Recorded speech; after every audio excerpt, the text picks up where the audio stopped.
பர்திமேயு சுவிசேஷ ஊழியங்கள் வழங்கும் நற்செய்தி நேரம். தேவ செய்தி பாஸ்டர் ஆர். அகஸ்டின். இந்த நாளில் ஐயா உங்களோடு பேசி வருகிறேன். ரெண்டாவது அற்புதம். இந்த ரெண்டாவது அற்புதம் என்ன? யோவான் 4:54 வாசிக்கிறோம்.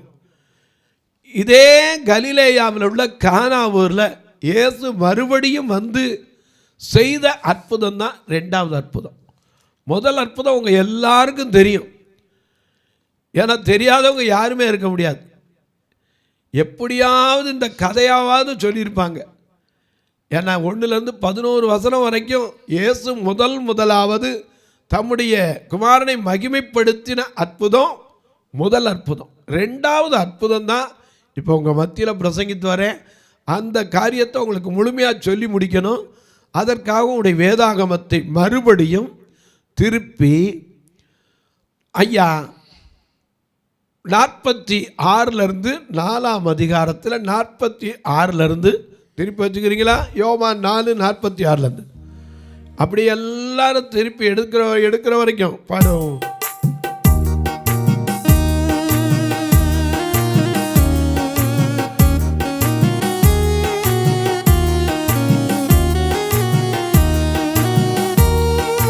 கட்டிப்பிடித்தே உந்தன் பாதத்தை கண்ணீரால் நனைக்கிறேன் கர்த்தாவே. கட்டிப்பிடித்தே உந்தன் பாதத்தை கண்ணீரால் நனைக்கிறேன் கர்த்தாவே. இந்தியாவிலே யுத்தங்கள் போய வேண்டுமே, இந்தியாவிலே யுத்தங்கள் போய வேண்டுமே, இளைஞரெல்லாம் இயேசுவுக்காய் வாழ வேண்டுமே. இந்தியாவிலே யுத்தங்கள் போய வேண்டுமே, இளைஞரெல்லாம் இயேசுவுக்காய் வாழ வேண்டுமே. இறங்குமையா மனம் இறங்குமையா, இறங்குமையா மனம் இறங்குமையா. கட்டிப்பிடித்தே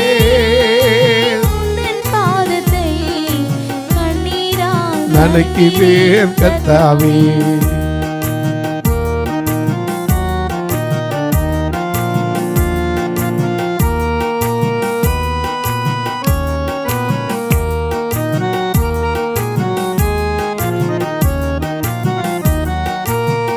துப்பாக்கி ஏந்து கைகள் உன் வேதம் ஏந்த வேண்டும், துப்பாக்கி ஏந்து கைகள் உன் வேதம் ஏந்த வேண்டும். தப்பாமல் உன் விருப்பம் எப்போதும் செய்ய வேண்டும், தப்பாமல் உன் விருப்பம் எப்போதும் செய்ய வேண்டும். இறங்குமையா இறங்குமையா, இறங்குமையா மனம் இறங்குமையா. கட்டிப்பிடித்தே உந்தன் பாதத்தை நனைக்கிறேன் கர்த்தாவே.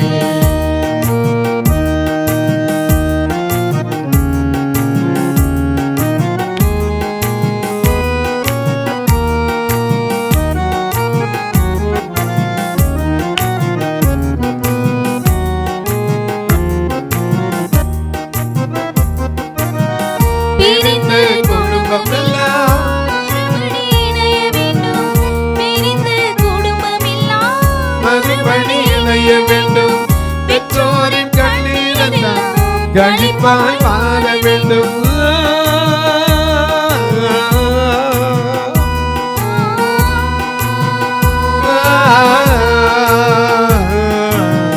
பிரிந்த குடும்பம் எல்லாம்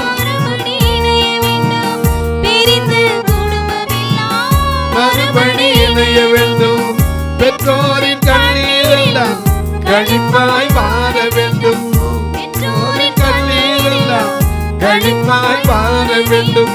இறங்குமையா இறங்குமையா, இறங்குமையா மனம் இறங்குமையா. கட்டிப்பிடித்தே உந்தன் பாதத்தை கண்ணீரால் நனைக்கிறேன் கர்த்தாவே.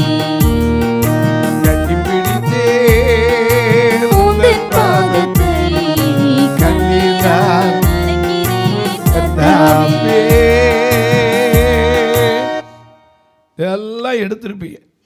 யோவான் 4:46 திரும்ப வாசிங்க பார்க்கலாம்.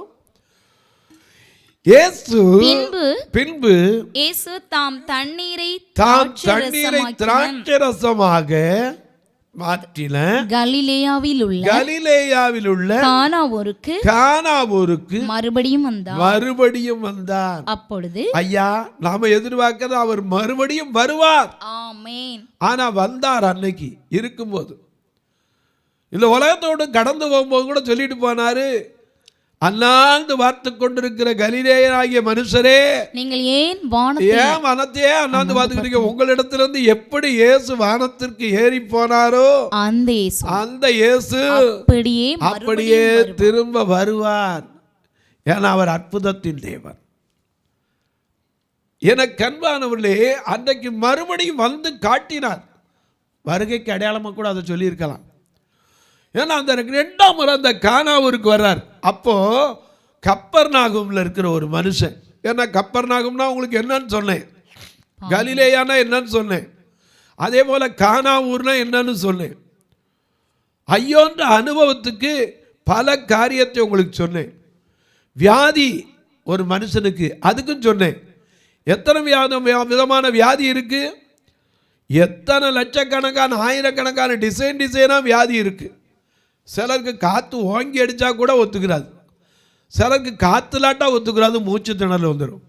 சிலர் உட்கார்ந்தா எந்திரிக்க முடியாது, சிலருக்கு நடக்கணும், சிலருக்கு நடக்கக்கூடாது, சிலருக்கு காலையில் எந்திரிச்ச உடனே பேக் பெயின், எதுலையா சாஞ்சா தான் உட்கார முடியும். இன்னைக்கு கேட்டீங்கன்னா டாக்டரை போய் செக்அப் பண்ணிங்கன்னா, எப்போ இவ்வளவு வியாதி இருக்காம்மா. ஆனால் இத்தனை வியாதி இருந்தும் நாம் இன்னைக்கு நடக்கிறோமே, அதுக்கு காரணம் என்ன? கிருபை. நம்முடைய அவர் தாமே நம்முடைய பலவீனங்களை ஏற்றுக்கொண்டு. ஏசாயா என்ன வாசனம்? 53:5. அவர் நம்முடைய மெய்யாகவே அவர் நம்முடைய பாடுகளை ஏற்றுக்கொண்டு நம்முடைய துக்கங்களை சுமந்தார். நாமோ தேவனால் அடிபட்டு சிறுமைப்பட்டவர் என்று எண்ணினோம்.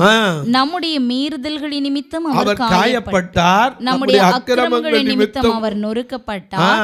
நமக்கு சமாதானத்தை உண்டு பண்ணும் ஆக்கினை அவர் மேல் வந்தது, அவருடைய தழும்புகளால் குணமாகிறோம். அதனால தானே பாடுறோம், எங்களுக்கு சமாதானம் உண்டு பண்ணும் தண்டனையும் உன்மேலே விழுந்ததையா. எங்களுக்கு சமாதானம் உண்டு பண்ணும் தண்டனையும் உன்மேலே விழுந்ததையா. ஐயா, உன்மேலே விழுந்ததையா. நீ நல்லவர், சர்வ வல்லவர், நீ நல்லவர், சர்வ வல்லவர், உங்க இரக்கத்திற்கு முடிவே இல்லை, உங்க அன்பிற்கு அளவே இல்லை, உங்க இரக்கத்திற்கு முடிவே இல்லை, அன்பிற்கு அளவே இல்லை. அவை காலை தோறும் இருக்கும், அவை காலை தோறும் புதிதாயிருக்கும். மலருருகும் தெய்வமே ஏசையா, உம்மை மனதார துதிப்பேன், ஸ்தோத்திரிப்பேன். தெய்வமே ஏசையா, மனதார துதிப்பேன், ஸ்தோத்திரிப்பேன். மெய்யாக எங்களது பாடுகளை ஏற்றுக்கொண்டு துக்கங்களை சுமந்து கொண்டீர். மெய்யாக எங்களது பாடுகளை ஏற்றுக்கொண்டு துக்கங்களை சுமந்து கொண்டீர். ஐயா, துக்கங்களை சுமந்து கொண்டீர், ஐயா, துக்கங்களை சுமந்து கொண்டீர். நீர் நல்லவர், சர்வ வல்லவர், நீர் நல்லவர், சர்வ வல்லவர், உங்கள் இரக்கத்திற்கு முடிவே இல்லை,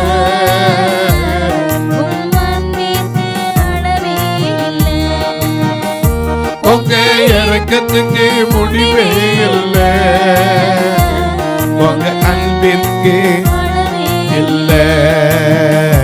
அவை காலை தோறும் புதிதாயிருக்கும், அவை காலை தோறும் புதிதாயிருக்கும்.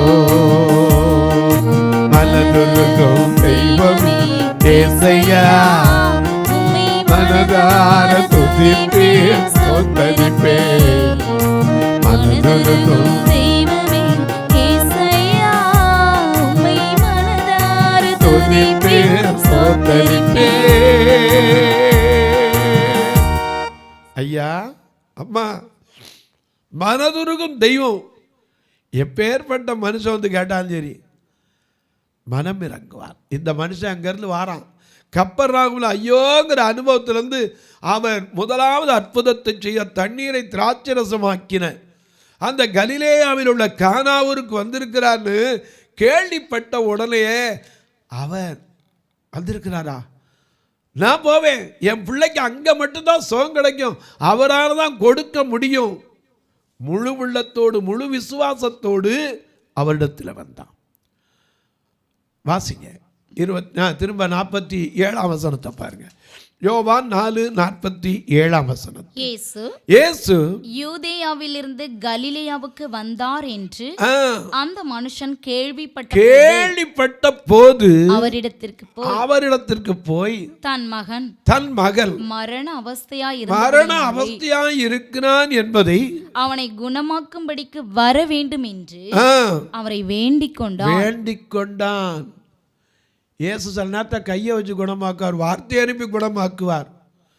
ஏன் அது மட்டும் இல்லை, மார்க்கு 10:16-18 வாசிக்கிறோம், கைகளை வியாதிஸ்தர் மேலே கைகளை வைப்பார்கள், அவர்கள் என்ன செய்வாங்க, குணமாவாங்க. இப்படிப்பட்ட கூட்டங்களில் சிலர் வந்து கையில் வைக்க சொன்னாங்களே, எதுக்கு? அந்த கையில் ஒன்றும் கிடையாது. தினகரன் சொல்லுவார், இந்த மாம்சமான கரத்தில் அந்த மண்ணான கையில் உங்கள் ஆணி பாய்ந்த கரம் வைக்கட்டும், அந்த வல்லமை இறங்கட்டும் பார். எனக்கு அன்பானுடைய நம்ம கையில் என்ன இருக்குது? ஒன்றும் கிடையாது. ஆனால் அந்த கையோட கை அவர் பிடிச்சிருக்காருல, பயப்படாதே உன் வலது கரத்தை பிடித்து கொண்டு நான் உனக்கு துணை நிற்கிறேன்.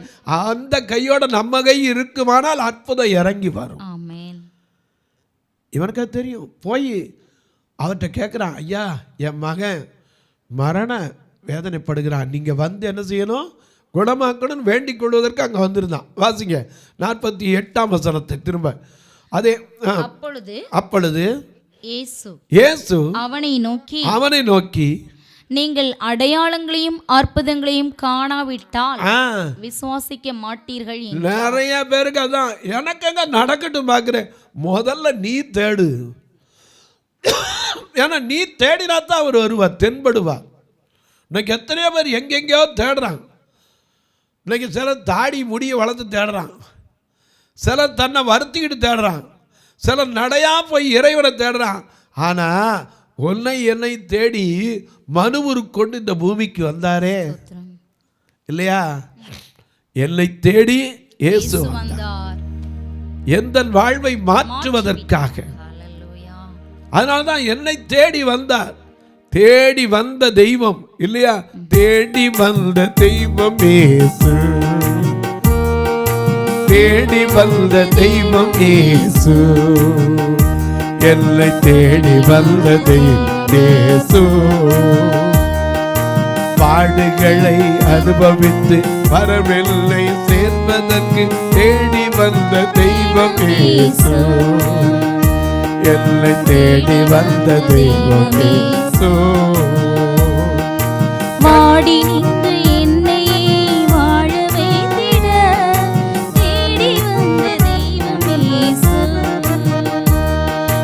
வாடி நின்று என்னையே வாழ வைத்திட தேடி வந்த தெய்வம் இயேசு. வாடி நின்ற உன்னை என்னை வாழ வைப்பதற்கு வந்திருக்கிறார். ஆனால் அவர்கிட்ட வந்தவன் அடையாளங்கள் அற்புதங்களை கண்டால் ஒளி என்ன செய்ய மாட்டேங்க. திரும்ப அதை வாசிங்க. நீ அப்பொழுது இயேசு அவனை நோக்கி, நீங்கள் அடையாளங்களையும் அற்புதங்களையும் காணாவிட்டால் விசுவாசிக்க மாட்டீர்கள் என்றார். விசுவாசிக்க மாட்டீர்கள் என்றார். 49. அதற்கு ராஜாவின் மனுஷன் ஆண்டவரே என் பிள்ளை சாகிறதற்கு முன்னே வர வேண்டும் என்றார். வர்றதுக்கு காலம் தாமிக்குது. அற்புதத்தையும் கேட்கல, அடையாளத்தையும் கேட்கல. நீங்க கொஞ்சம் தயவு செய்து சாகிறதுக்கு முன்னாடியாவது வர முடியுமா? வந்துடணும் கெஞ்சினா அவர் சொன்னாரு, இப்ப விசுவாசம் வந்துருச்சா, நீ போகலாம். 49 வசனத்துல என்ன சொல்றாரு? நீ போகலாம், சாகிறதுக்கு முன்னாடி வரணும். 50 வசனத்துல அவர் என்ன சொல்றாரு? இயேசு அவனை நோக்கி, நீ போகலாம், உன் குமாரன் பிழைத்திருக்கிறான் என்றார். அதை உறுதிப்படுத்த இவன் அதை நம்பி போனான். இன்னைக்கு சொல்றேன், இந்த தொலைக்காட்சி முன்னாடி நம்பி உட்கார்ந்துருக்கீங்களே, உங்களுக்கு நீதிமொழிகள் 23:18 படி, நீதிமொழிகள் 23:18 என்ன சொல்லுது? நிச்சயமாக முடிவு உண்டு, உன் நம்பிக்கை வீண் போகாது. மறந்துடாதீங்க, இந்த வசனம்லாம் மனசுல அப்படியே வச்சிருக்கணும். நிச்சயமாக நீங்க உட்கார்ந்து நோக்கி பார்க்கிற ஒருவர் உங்களுக்கு எனக்கும் சொல்றார், உன் நம்பிக்கை வீண் போகா. அன்னைக்கு தேடி வந்த யாருக்காவது வீண் போச்சா? ஒரு தகப்பன் தன் மகனுக்காக தேடி வந்தான், ஒரு தாய் தன் பிள்ளைக்காக தேடி வந்தான். குஷ்டரோகி 10 பேர் யாரை தேடி வந்தான்? இயேசுவை தேடி வந்தான். அவங்களுக்கு சொன்னாரு, நீங்க போய் ஒன்றும் செய்ய வேண்டாம், என்ன செய்யுங்க, ஆசாரியனிடத்துல காண்பீங்க. போகிற வழியிலே என்ன செஞ்சுட்டான்? அத்தனை பேர் சுகமாயிட்டான். அதான் உன் விசுவாசம் உன்னை ரட்சித்தது. ஒரு கண்ணுதிரான்னு சொன்னார், உன் விசுவாசம் உன்னை ரட்சித்தது. ஏன்னா கூப்பிடுன்னு சொல்லியிருக்கேன், என்னை கூப்பிட்ட எல்லாரும் அதட்டினாலும் கேட்காம கூப்பிட்ட, மறுபடியும் சத்தமிட்டு கூப்பிட்ட, நான் உனக்கு என்ன செய்யணும்? பார்வை அடையணும். ஓகே, பார்வை அடை. அடுத்த நிமிஷமே அவன் தேவனை மகிமைப்படுத்தி கொண்டு சென்றான். பார்த்த அநேகர் ஆச்சரியத்தால தேவன் என்ன செய்தாங்க? நாமத்தை மகிமைப்படுத்தினார். இன்றைக்கு சொல்றேன், உனக்கு இருக்கிற அந்த கலிலேயாவுக்கு, அந்த பயணத்திற்கு நீ ஆண்டவரோடு வந்திருக்கிறாய். கானாவூர் அந்த நாணல் போன்ற அப்பப்போ வர்ற நம்பிக்கை, அவிசுவாசம், இதை தள்ளிருங்க. நேரத்துக்கு தக்க வர நம்பிக்கையெல்லாம் தள்ளிட்டு திடம் மனதாயிரு. வாராவினை வந்தாலும் சோராதே மனமே, வல்ல கிறிஸ்துனக்கு நல்ல தாரகமே. வாராவினை வந்தாலும் சோராதே மனமே, வாராவினை வந்தாலும் சோராதே மனமே, வல்ல கிறிஸ்துனக்கு நல்ல தாரகமே, வல்ல கிறிஸ்துனக்கு தாரகமே. அலகை சகித்து மீது வலை வீசினாலும், அலகை சகித்து மீது அஞ்சாதே, இயேசு பாதம் தஞ்சம் விடாதே, அஞ்சாதே தஞ்சம் விடாதே. வாராவினை வந்தாலும் சோராதே மனமே, வல்ல கிறிஸ்துனக்கு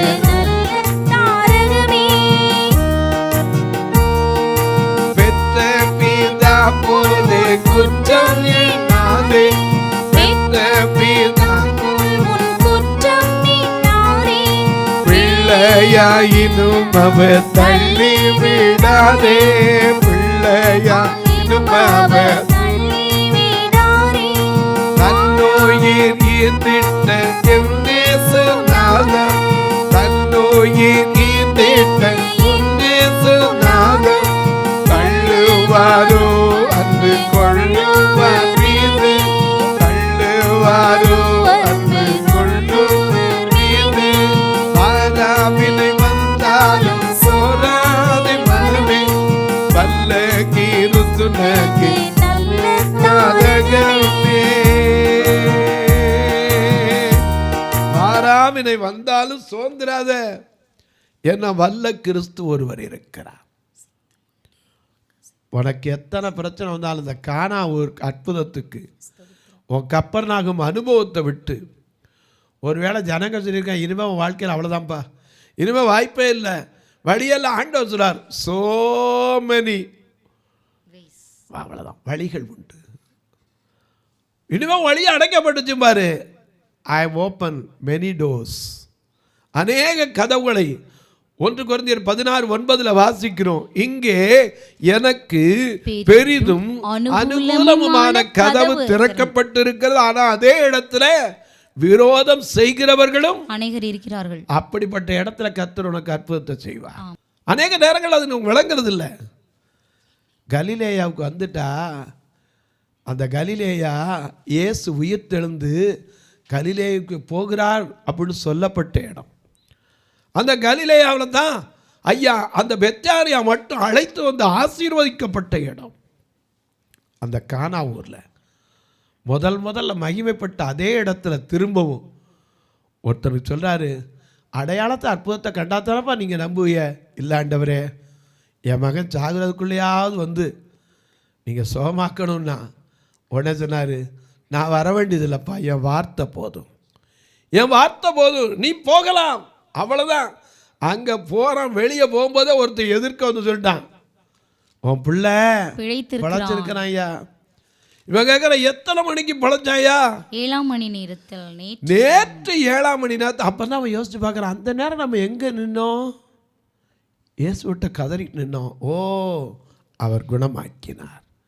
எனக்கு அன்பானவர்களே, இன்றைக்கு சொல்லுவேன், நீ விசுவாசித்தால் யாரா இருந்தாலும் சரி, இயேசு என் தீராத வேதனையை தீர்ப்பான்னு விசாரிச்சேன்னா நிச்சயமாக விசாரி. ஒரு காரியத்தை சொல்ல போகிறேன். ஒரு ஊழியக்காரன், பேர் சொல்லக்கூடாது, ஏன்னா அவங்க பேர் சொன்னால் ஒரு வேளை தப்பாக போயிடும். யார் பேரையும் ஊரையோ பிரஸ்தாவத்தை சொல்லக்கூடாது. நான் கேட்ட சாட்சி அதைத்தான் சொல்லி ஜெபிக்க போகிறேன். ஒரு விசுவாசி, அவருடைய குடும்பத்தில் திடீர்னு புருஷன் இறந்து விட்டார். மனைவியால் அக்செப்ட் பண்ணவே முடியலை, அவளால் ஏற்றுக்க முடியல. அவள் திரும்பி உயிர் தழுவான்னு நம்பிக்கையில் எம்பாவிங் பண்ணியிருந்தா. எம்பாவிங்னா என்னது? உள்ளே இருக்க ரத்தத்தெல்லாம் எடுத்துட்டு கெமிக்கலை என்ன செய்கிறது, உள்ளே செலுத்தியது பாடி என்ன செய்யாது, கெட்டே போகாது. 3-4 நாளாச்சு அவளுக்கு அடக்கம் பண்ண மனசே வரல. ஒரு கூட்டம் நடந்துச்சு, ஒரு பிரசித்தி பெற்ற ஊழியர் அந்த இடத்துக்கு அவங்க தூக்கிட்டு போனாங்களாம். ஆனால் இவங்க போகிறக்குள்ள அவர் போயிட்டார். அந்த இடத்துல போய் வச்சு ஜெபம் பண்ண உடனே 4 நாள் கழித்து அவருடைய வார்த்தை, என்னை விசுவாசிக்கிற மரித்தாலும் பிழைப்பான்னு நிறைவேறிச்சான். அன்றைக்கி சாட்சியாக கேட்டேன். எனக்கு தெரியாது, நீங்கள் நேரம் பார்த்தீங்களான்னு கேட்காதீங்க, நான் கேட்டேன் தான் உங்களுக்கு சொல்கிறேன். இந்த சாட்சியை கேட்டேன், எனக்கு இப்போ ஆச்சரியப்பட்டேன். 4 நாள் கழித்தா. ஆமாம், லாசருவை எழுப்பினவர் மரித்து 4 நாள் ஆகிட்டு நாருமே என்னாரே, அந்த அற்புதத்தை செய்தவர் இன்றைக்கும் ஜீவிக்கிறார். தொலைக்காட்சியை பார்க்கிற என் அன்பு மக்களே, நிகழ்ச்சியை பார்க்குற நீங்கள் கேட்குறீங்க, பரவசம் அடைகிறீங்க, நல்லது. ஆனால் அதோடு விட்டுறாதீங்க. ஒரு வார்த்தை ஜெபம் பண்ணுங்க. எனக்காக ஜெபம் பண்ணுங்க, எங்களுடைய திருச்சபைக்காக ஜெபம் பண்ணிக்கிறீங்க. நானும் உங்களுக்காக எப்போது நினைப்பதுண்டு. ஏன்னா இந்த ஊழியத்தை நீங்கள் தான் நடத்துகிறீங்க, தேவன் உங்களை கொண்டு நடத்துகிறார். நான் ஆப்டால் எனக்கு பக்கத்தில் நிற்கிற ஆளே தெரியாது, கருப்பா சேப்பான்னு. நீங்கள் பேசாட்டா பெண்ணா ஆனான்னு தெரியாது. நீங்கள் கட்டியிருக்கிற உடை கருப்பா சேப்பா தெரியாது, உயரமாக குள்ளமாக எனக்கு தெரியாது, ஒல்லியாக குண்டா தெரியாது. ஆனால் நான் ஆராதிக்கிற தேவன் வல்லவர், அது எனக்கு தெரியும். எனக்கு அன்பானவர்களே, நீங்கள் இந்த ஊழியத்திற்காக ஜெபிங்க. எத்தனையோ காரியம் பாதியில் இருக்குது. திருநெல்வேலி ஆலயத்தில் கண்ணீரான் தங்கியிருக்காங்க, அவங்களுக்கு இடப்பற்றாக்குறை, இன்னொரு அறை கட்டணும், முடியலை. அதுபோல் மதுரையில் பெண்களை தங்க வச்சுருந்தோம். அந்த இடத்துல 2008 போட்ட ஓடு கிட்டத்தட்ட 16 வருஷம் ஆகி எல்லாம் போயிடுச்சு. இப்போ அந்த ஓடை சரி பண்ண முடியல. திருப்பி அதை உஷ்ணமும் அதை விட கூட, எப்படியாவது சென்ட்ரிங் போடணும். 6 லட்ச ரூபா அதுக்கு செலவு. நீங்களே வந்து போட்டு கொடுத்தா கூட எனக்கு சந்தோஷம், ஒன்றும் தப்பு இல்லை. வாங்க, பார்வையற்றவர் மரித்தா கூட சொந்தக்காரன் வரமாட்டான். இப்படிப்பட்ட காரியத்திற்கு உதவலாம். ஒரு நாள் உணவு கொடுக்க உதவலாம், உடை கொடுக்க உதவலாம், ஊன்றுகோல் கொடுக்க உதவலாம், பார்வையற்றோருடைய பிள்ளைகளுக்கு கல்விக்கு உதவலாம். வருஷத்துக்கு ஒரு திருமண காரியம் செய்வோம். இந்த வருஷத்துலேயே ஒரு திருமணத்திற்காக முயற்சித்து வருகிறோம். அதற்கு தேவைகளை கர்த்தர் சந்திக்க ஜெபித்துக் கொள்ளுங்க. ஒரு வீட்டிலேருந்து ஒரு பாத்திரம், ஒரு வீட்டிலேருந்து ஒரு பணம், ஒரு வீட்டிலேருந்து ஒரு திருமாங்கல்யம், ஒரு வீட்டிலேருந்து பெண்ணுக்கு ட்ரெஸ்ஸு, ஒரு வீட்டிலேருந்து பையனுக்கு ட்ரெஸ்ஸு, கடைசியில் காணா ஒரு கல்யாணம் நடக்கும். நானும் உங்களுக்காக ஜெபிக்கட்டுமா? அதுக்கு முன்னாடி சொல்லுவேன், எப்படி பிரதர் தொடர்பு கொள்ளன்னு கேட்பீங்க. இங்கே 2 நம்பர் உங்களுக்கு வந்துக்கிட்டே இருக்கும், அதில் தொடர்பு கொள்ளலாம். ஒருவேளை இல்லையா, நான் எங்கள் அக்கௌண்ட்டுக்கு வைக்கக்கூடிய வழி உண்டா? உண்டு. 84 388 52 500 8438852500 இந்த நம்பர்லேயும் நீங்கள் தொடர்பு கொண்டு எனக்கு அதில் அனுப்பிட்டு சொல்லுவீங்கன்னா ரசீது உங்களுக்கு அதுக்கு அனுப்பியப்போ அதை நீங்கள் கணக்குக்கு உபயோகப்படுத்தி கொள்ளலாம். இப்போ உங்களுக்கு ஜெபிக்கட்டுமா? நல்ல பிதாவே, நன்றியோடு துதிக்கிறோம் சுவாமி. கலிலேயாவில் உள்ள கானா ஊரில் செய்த 2வது அற்புதத்தை கேட்டோம். முதல் அற்புதத்தை விசுவாசிக்கிற நாங்கள் அதைவிட பெரிதான அற்புதத்தை செய்ய கானா ஊருக்கு மறுபடியும் வந்தவர் ஒவ்வொருவருக்கும் இப்போதும் 2ஆம் அற்புதத்தை செய்து மனதுக்கும் சரீரத்திற்கும் சுகத்தை தாங்க, ஆறுதலை அனுப்புங்க. இந்த ஊழியத்தை தாங்குகிற, ஜெபிக்கிற, கொடுக்கிற எல்லா மக்களையும் ஆசீர்வதிங்க. ஒவ்வொரு குடும்பத்திலும் கண்ணீர் மாறட்டும், கவலை மாறட்டும், கடன் பாரங்கள் மறையட்டும். பிறந்த நாளை, திருமண நாளை நினைவு கூறுகிற மக்களுக்கு இந்த வருஷம் ஆக்கினைகள் அகலட்டும், சத்துருக்கள் விலகட்டும். இஸ்ரவேலின் ராஜா நடுவிலிருந்து தீங்கை காணாதபடிக்கு வழி நடத்தும். வானத்திற்கும் பூமிக்கும் சகல அதிகாரம் கொண்ட இயேசு கிறிஸ்துவின் ஈடு இணையற்ற வல்லமையுள்ள நாமத்தில் ஜெபிக்கிறேன் நல்ல பிதாவே, ஆமென். சபை ஆராதனை ஞாயிறு காலை 10 மணி முதல் 12 மணி வரை. இடம் பர்திமேயு சுவிசேஷ ஆலயம், அன்னை சத்யா நகர், இளமனூர் அஞ்சல், சக்கிமங்கலம் வழி, மதுரை மாவட்டம். பின்கோட் 625201 மற்றும் பர்திமேயு சுவிசேஷ ஜெப வீடு, flat number 107, Eden garden, Muthur, Tirunelveli. Pin code 627011. சிறப்பு உபவாச கூட்டம் ஒவ்வொரு மாதமும் 2வது சனிக்கிழமை காலை 10 மணி முதல் 1 மணி வரை நாகர்கோவில் YMCA ஹாலில் வைத்து நடைபெறுகிறது. மற்றும் ஒவ்வொரு மாதமும் 4வது சனிக்கிழமை காலை 10 மணி முதல் 1 மணி வரை திருநெல்வேலி புதிய பேருந்து நிலையம் அருகில் உள்ள கிரேஸ் ஹாலில் வைத்து நடைபெறுகிறது. எங்கள் எல்லா ஆராதனைகளிலும் கலந்து கொண்டு தேவனை மகிமைப்படுத்த அன்பாய் அழைக்கிறோம். உங்கள் உதாரத்துவமான காணிக்கைகளினால் இவ்வூழியத்தை தாங்க விரும்பினால் R. Augustine, account number 5021364331, IFSC code IDIB 000B066, Indian bank, BP Kulam, Madurai. GPay number 9842181917, BGM ministries மற்றும் 9442559772, பிளைண்ட் மினிஸ்ட்ரீஸ் அகஸ்டின். உங்கள் தொடர்புக்கு பாஸ்டர் R. அகஸ்டின், பர்திமேயு சுவிசேஷ ஊழியங்கள், நாகமலை, புதுக்கோட்டை, மதுரை 625019. தொலைபேசி எண்கள் 9842181917 மற்றும் 9442559772. கர்த்தர் தாமே உங்களை ஆசீர்வதிப்பாராக.